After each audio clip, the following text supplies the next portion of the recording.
Okay, we are starting on the law of the kingdom. We finished a whole section last week.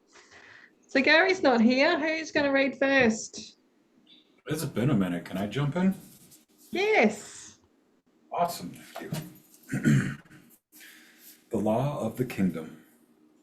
To heal is the only kind of thinking in this world that resembles the thought of God, and because of the elements they share, can transfer easily to it. When a brother perceives himself as sick, he is perceiving himself as not whole, and therefore in need. If you too see him in this way, you are seeing him as if he were absent from the kingdom or separated from it, thus making the kingdom itself obscure to both of you. Sickness and separation are not of God, but the kingdom is. If you obscure the kingdom, you are perceiving what is not God. Oh, this one's really big for me because it really speaks to the work that I'm doing with the mind-body connection. And but it's a really sort of touchy subject because those who are sick, those who are grappling with, cancers and different diseases and various illnesses,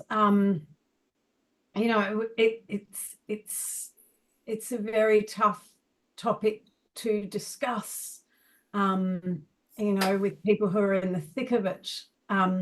It's easy for us to sit back here on our high horse and say, sickness is not of God. So if you're sick, you've been doing something that is not of God. But, at the same time, I've always, and that's why I just love working with all types of people with all different illnesses and ailments, because I love sort of peeling back the layers and getting into the mind and the emotions and the root cause and looking at the patterns that have led them to be where they are. And there are patterns of thinking, there are patterns of belief that I'm writing. This is what I'm writing about in my book at the moment. But it's really hard to talk about, and especially with science, because science is, modern Western science is not really there yet where they can say, right, if you think this thought, eventually this is going to happen. So, yeah. How many people have tried to do that, think the thought, and just sit and wait for something to happen? I think back to all of my failed operations with what Tanea was saying. And I think the vast majority of my operations failed not because of the surgeon screwed up, but because of my mindset going in. After the first operation failed, I was terrified. And when you keep hearing, don't worry, you'll be back to work in no time, and your pain only gets worse, and you only fall deeper and deeper into a depression and into more physical pain and into more, pain meds and whatever else they're throwing you on, it does get tough. And it took, gosh, probably about 10 years after the last failed operation before, actually it was 8 years before I finally gained the courage to have another operation, and that was to close up the wound. And by then I was into Reiki, I was in my healing journey, and I had a totally different mindset. And I went into that operation with the knowing. I mean, I cried my eyes out in that doctor's office the two times I'd seen him before going in for the surgery.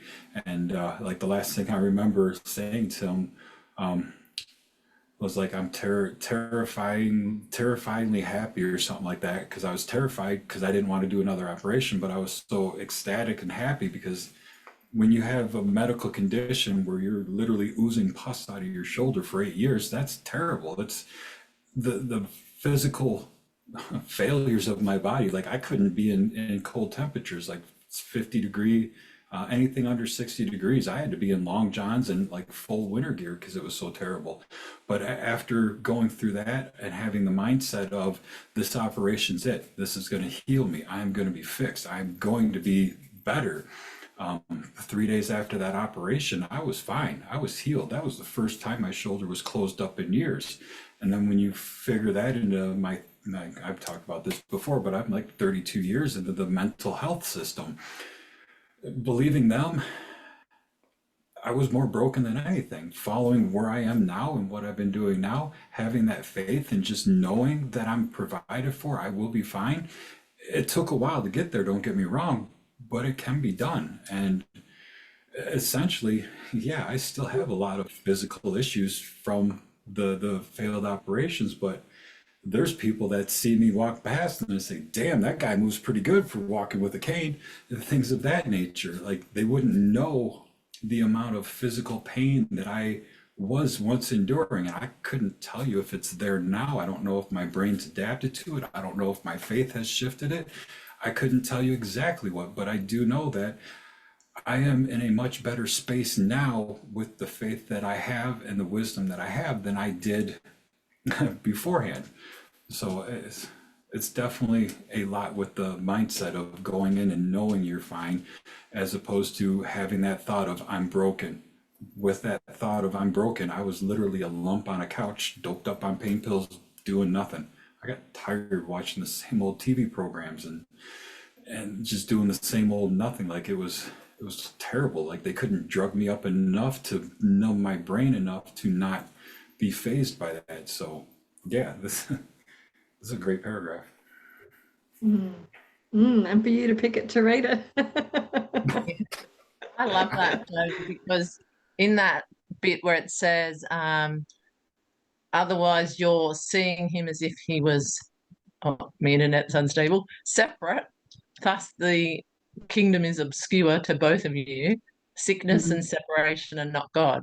So basically you're perceiving it as you're separate in your mindset, and also to heal is the only kind of thinking in the world that resembles the thought of God. So we're talking about the thought of God, the law of the kingdom. And so it's not having a go at people that are sick on earth. It's saying, like you're saying, Joe, your thoughts were creating you to feel separate in some form. And God's thought doesn't have that kind of thinking. God's thoughts are basically to heal is the only kind of thinking. And so we all have the right, no matter who we are, no matter who listens to this, everyone on this planet has the right to heal. They're actually are able to perceive themselves whole, and they have the right to heal. Can I ask everyone's sort of very short opinion on sickness and illness and disease, and whether what your thoughts are on whether sickness in the body does stem from the mind in your personal experience, in your own sickness and your own illnesses over time, in retrospect? Yes, Jane.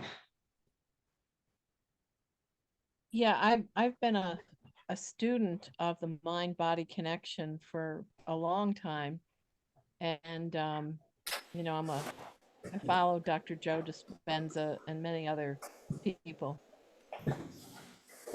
and I have experimented with it and experienced it firsthand in myself and others, and I'm often thinking of the word dis-ease. To be ill at ease, and you have a dis-ease.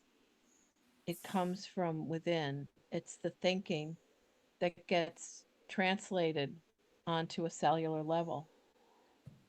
And we have so much more control, and we are part of the divine intelligence, the source, our God. We simply act like we're not. And, like you mentioned, Western medicine is such that there's there hasn't been enough room for the healing, the true healing to take place in the best way. So for me, if I have a physical ailment, it began with me. I am, we're transmitting, we're attracting, because that's what we are. So, yeah, we can take it on ourselves, and vibration, we're energy. And sometimes that energy goes south, it goes bad, it goes inward, and it becomes toxic in the form of a dis-ease. So I'm glad to know that information and Thanks, to Jane. live it. Yeah. Jane, I absolutely agree with you, because we are not to revere the house and learn that kind of enormous respect. And in my life, I have found that when I'm in fear, oh, that lower back just starts acting up. It just says, oh, yeah. There's a marvelous book, this one, which you guys probably have, but Metaphysical Anatomy. Oh, Yeah, that's another. that one too. And this one is like 700 No, pages. I my don't God. know. And the one you have is incredible. And this one is incredible. And when I looked up which vertebra was bothering me, I went, oh my goodness. This is like somebody spying on me. That's how accurate it is. That's how accurate it is. So Wow, yes, thank you. this is incredible. The power of our brain, and when we shift it to I love you, body that I live in. I love you. I will pay attention to you. I'm sorry that I was ignoring you. And then how Right. quickly the body responds, how quickly we respond. It's miraculous. Mm-hmm. Beautiful. There's a pranic energy exercise that I did with a pranic worker not too long ago. And it was simple enough to where you looked at your right hand or your left hand and you just spoke negative into it. Like, I hate you, you suck, fear, like whatever. Ooh. And you could literally feel the heaviness of those words in that hand. And then you can turn around, shake that energy off, release it, and then speak kind, loving words into that same hand. And you can feel the lightness. And it's just so impactful how simple speaking to ourselves can totally shift. And it's something to try if you haven't tried it yet. Just start speaking kind to yourself. And I'm, like I said, 32 years in the mental health system. I hated myself. I tried many times to leave and I wasn't allowed, thankfully. But when I learned that I can simply just speak kindness into my own self, that right there changed a lot. But yeah, like you with the book, just Yeah. feeling that pain, wondering, okay, what am I doing? Where am I beating myself up? Look it up. Oh Exactly. crap. Yep, that Look it up and resonates. it's Let me right let me there. go work on that. Black and And white, there it is. yeah, yeah. And I think that's part of why I move so well with the injuries that I have, is because I don't accept it. I know that I can energetically heal and become in a better state, regardless of if bone has been removed or if hooks have been put into whole tendons or whatever. I know that I'm not at that state that a doctor says, because our Western medicine system sucks. They don't heal, they treat, they create a paycheck for themselves. And I'm sorry if you're one of them, but this is my experience and this is where I am today. And I'm grateful for the doctors I have now, because they actually are more of a holistic, and they will allow me to work through things with more of a home remedy than with, well, here's a pill, this is supposed to work. And it's like, no, they don't. They give me more side effects than they give me actual help. So I'll avoid that.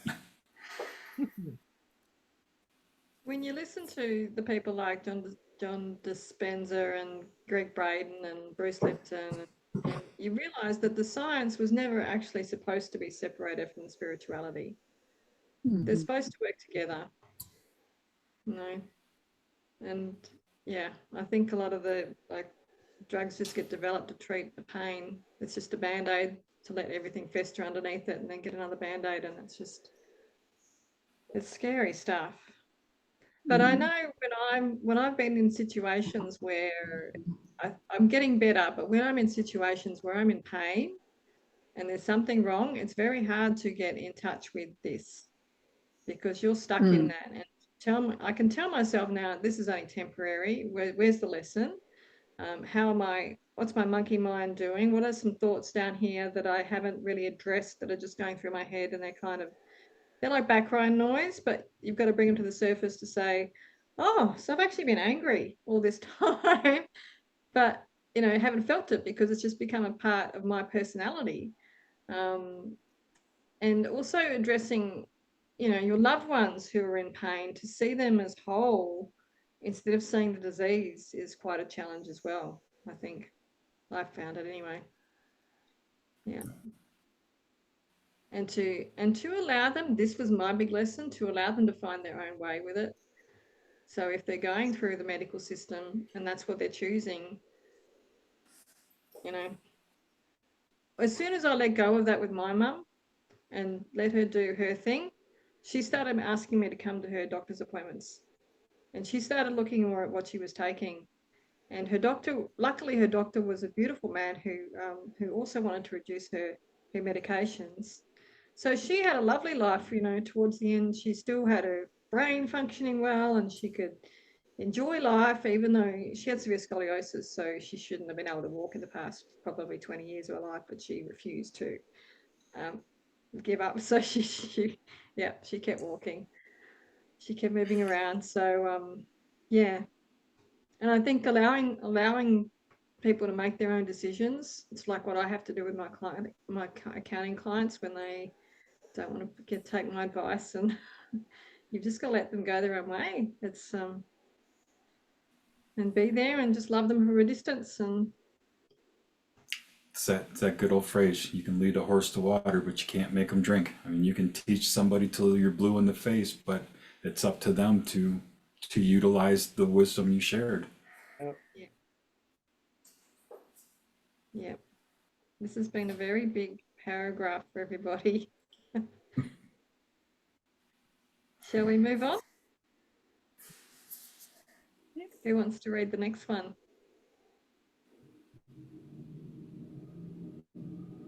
Go, Adria. Okay. To heal, then, is to correct perception in your brother and yourself by sharing the Holy Spirit with him. This places you both within the kingdom and restores its wholeness in your mind. This reflects creation because it unifies by increasing and integrates by extending. What you project or extend is real for you. This is an immutable law of the mind in this world as well as in the kingdom. However, the content is different in this world because the thoughts it governs are very different from the thoughts in the kingdom. Laws must be adapted to circumstances if they are to maintain order.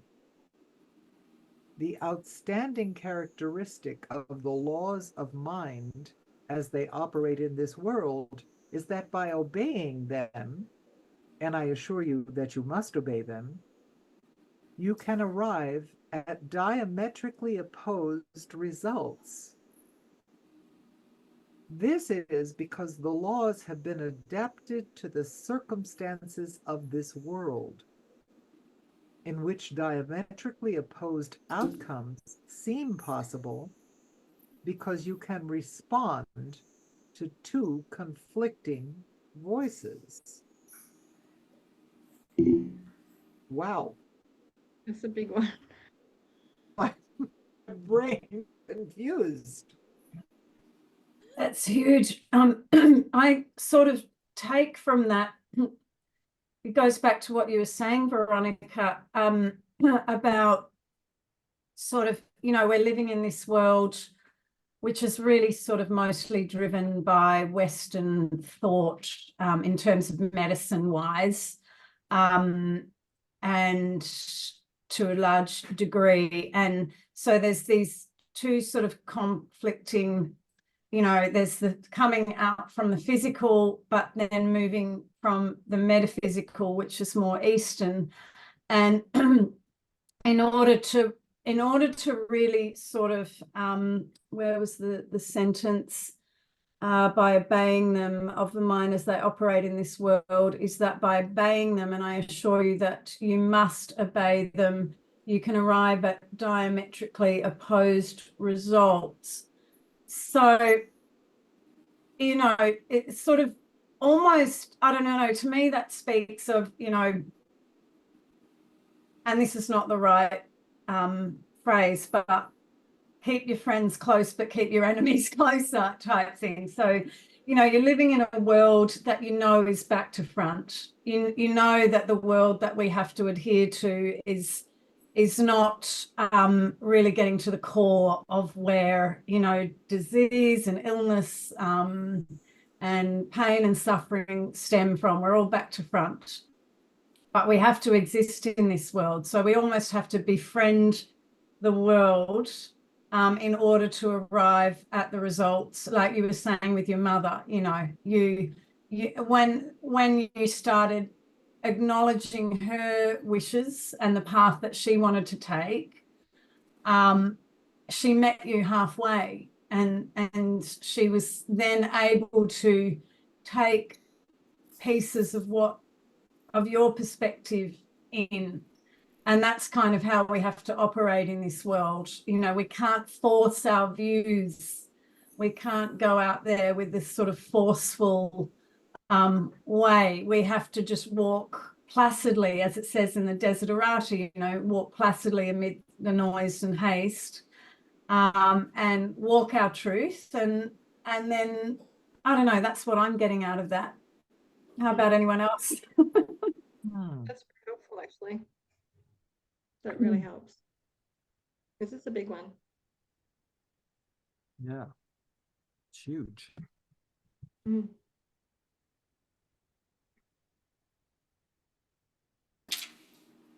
That line, what you project or extend is real for you. Real for you. That's an amazing sentence right there. And it sums up where a lot in America is. Like, this is my belief, you must believe it. And it's like, no, that's your reality, that's your truth.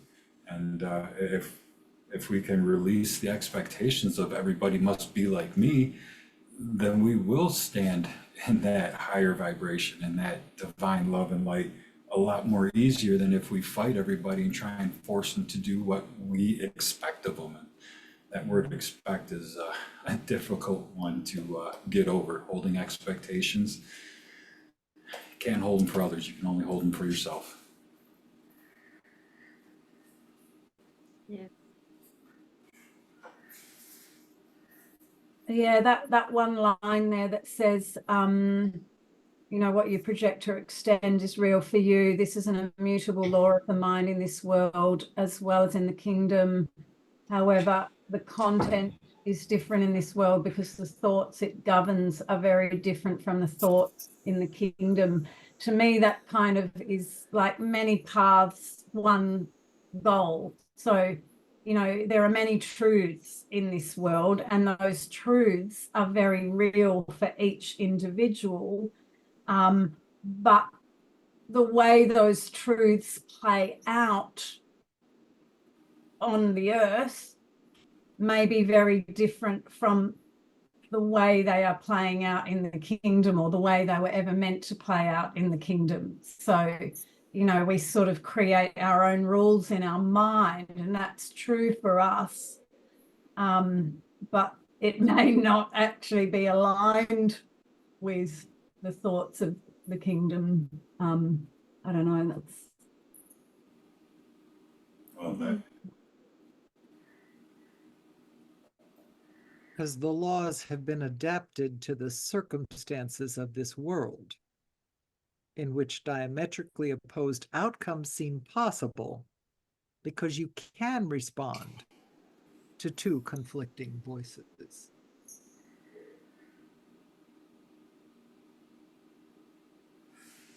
Hmm.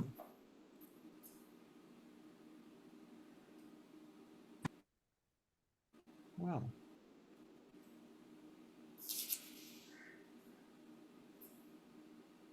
Do we want to squeeze another one in, or shall we go through our lessons that we'll take away from these very powerful 2 paragraphs we've read? What would you like to do?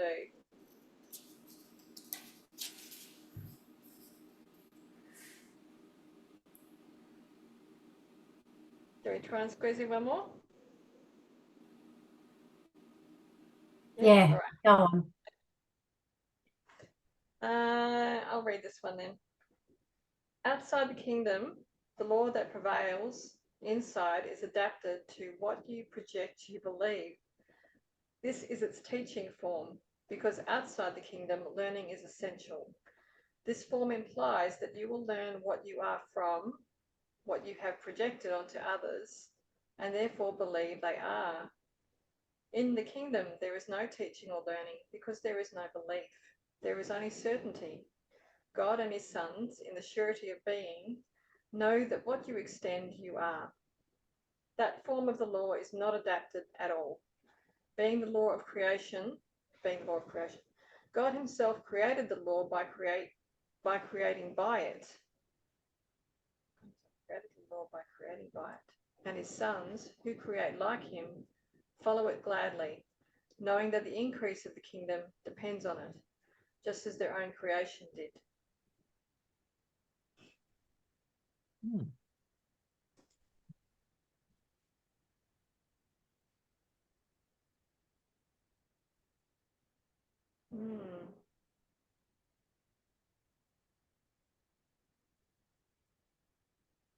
That's a lot like what Tanea was saying a moment ago. Like everybody's perception or perspective is their own truth, and that's that. Yeah, Exactly. yeah.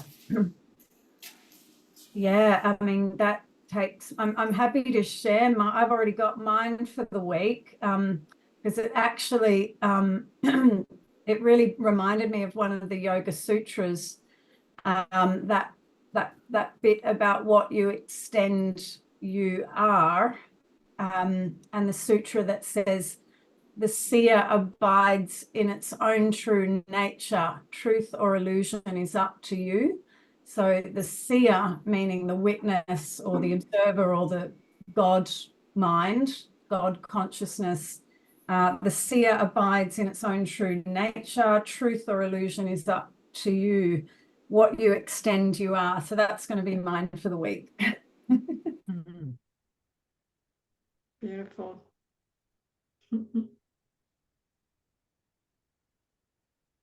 I think that actually does pretty much sum up what we've been talking about. So do we need to break it up anymore, or should we go through our lessons for next week? Okay. What do you think, Jane?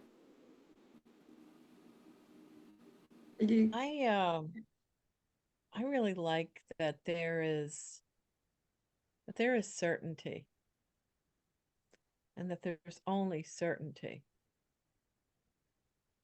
It's the surety of being. So I'm going to see how well I walk in certainty. Wow. Oh.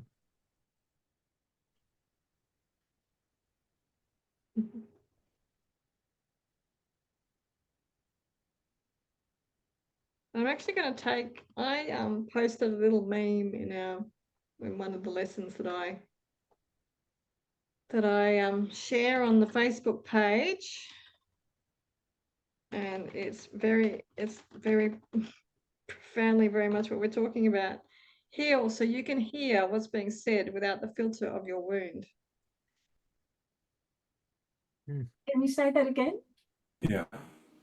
Heal so you can hear what's being said without the filter of your wound.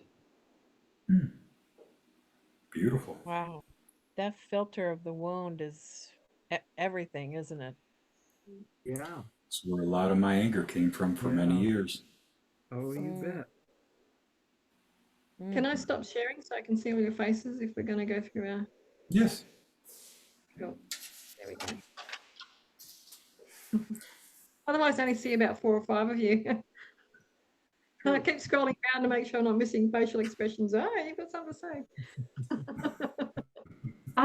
Veronica, that makes a really beautiful affirmation actually, and mantra. If you just change it a bit and say, "May I hear what is being said without the filter of my wounds. May I hear what is being said without the filter of my wounds." That's Yeah, beautiful tonight. I love that. Oh, I like that. Yes, Yeah. very much. I'm going Man. to simplify that even more. I hear what's being said without the filter of my wounds. beautiful. Excellent.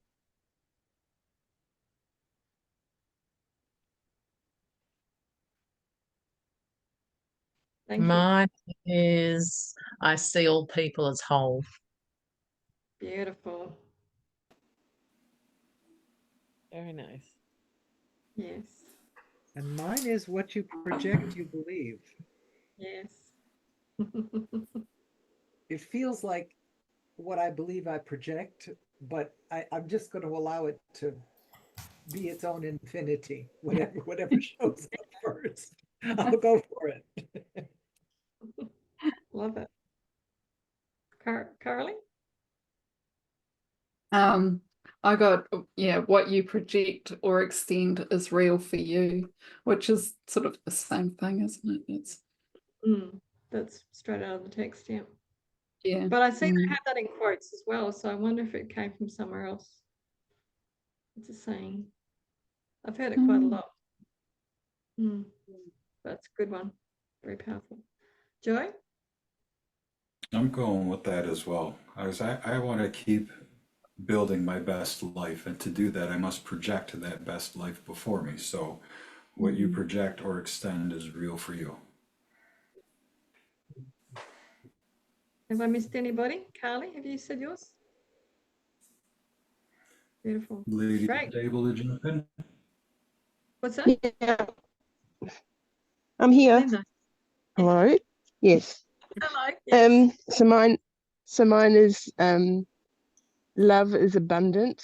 Hear, see, and feel.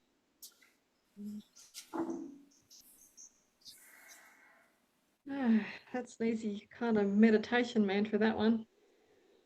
All right. I look forward to seeing you all again next week, and Gary will be here again next week as well. So, yes, enjoy your lessons for the week. Love you all. Always. Thanks, everyone. Bye. Bye. Bye.